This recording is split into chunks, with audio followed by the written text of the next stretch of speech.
Okay, another 5 minutes of my life down the toilet, but hey, it is what it is, right? It doesn't take that long to do stuff. Alright, so now, now I gotta see what's going on here. I unscrewed it, and I made it too far. Good grief, see? See how it's hitting right there? It's too far. I unscrewed it too far. I didn't think I even unscrewed it that far. Okay. And it only takes a little bit. From here, it looks like, my word, how come I screwed it out so far? But I only did it a little bit, and you can see how much it'll react. Because you're just going from here to there is where the screw is. You see what I mean? And so I've done this one too much. Okay, so I adjusted the bottom one. I tightened up the screws. So and then I loosened those screws, and I shouldn't have unscrewed it so far. So now I've got to tighten that back up, back and forth I go. Put the 2x4 back down under there, wedge the door open, undo those, tighten up those little adjustable screws that I put in there, try it again. And I'll go back and forth 2 or 3 more times if I have to get it right. Okay, let's try it again. I have not checked it yet. Let's see how much the gap. Okay, I'm liking that.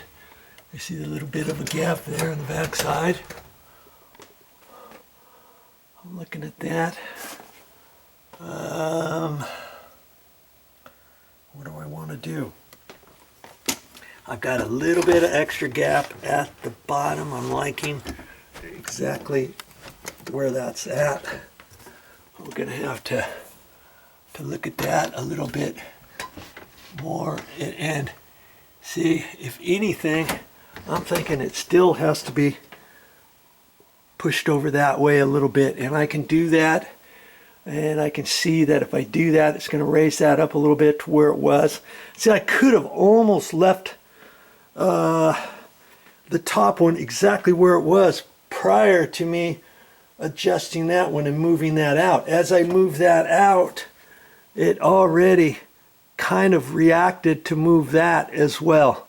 Okay, so I think I'm going to move this one back this way, and by doing that, it's going to raise that up. It's going to allow just a little bit more of a gap there. I'm going to like that. Right now, it's borderline, but I know it should go that way because I don't want a year from now saying, hey, VideoJoe, our door's sagging. You did all that nice work last year. Now the door's sagging, is rubbing up here. I don't want that to happen. I want to allow this to go up higher.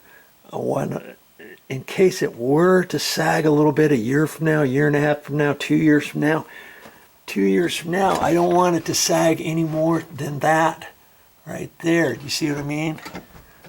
Okay, so I'm gonna do some more work up at that top hinge. Better be safe than sorry. Okay, maybe this time we'll do it. Can you see, with all the times I've unscrewed a screw, put it back in, if I were to have put all the small little screws in there, they would all be stripped right now from going back and forth. Okay, and oh, good grief. Oh, I see what happened. Dabbity nabbit. It's, I tighten those screws, but look at that.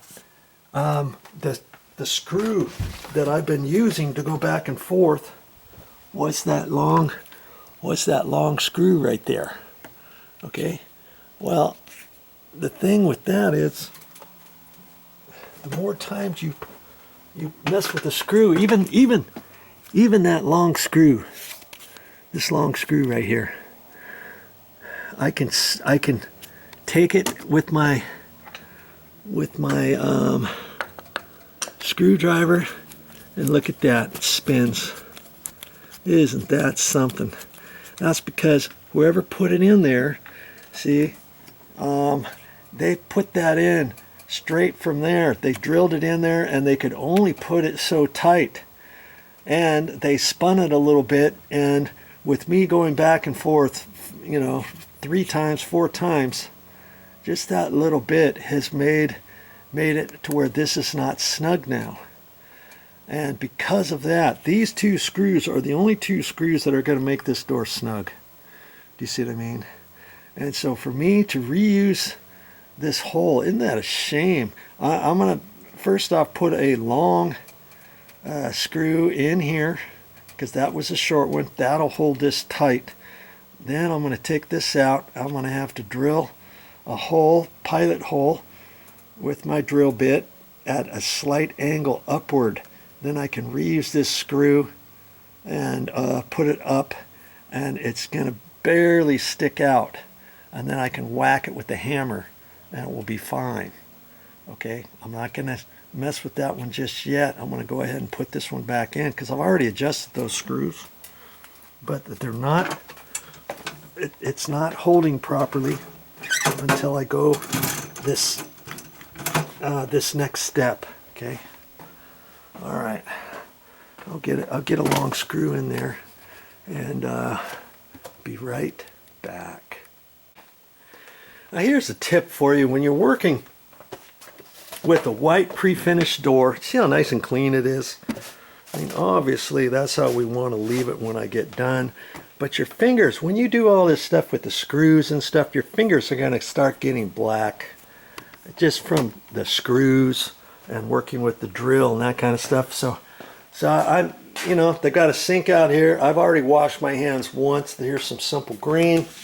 You can spray that on your hands, and try to keep your fingers clean the best you can.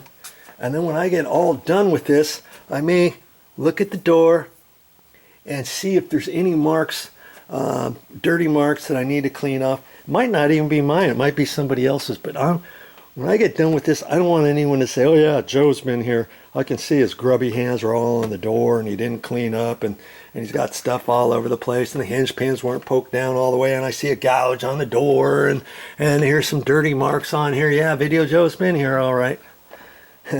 Don't be like that, all right?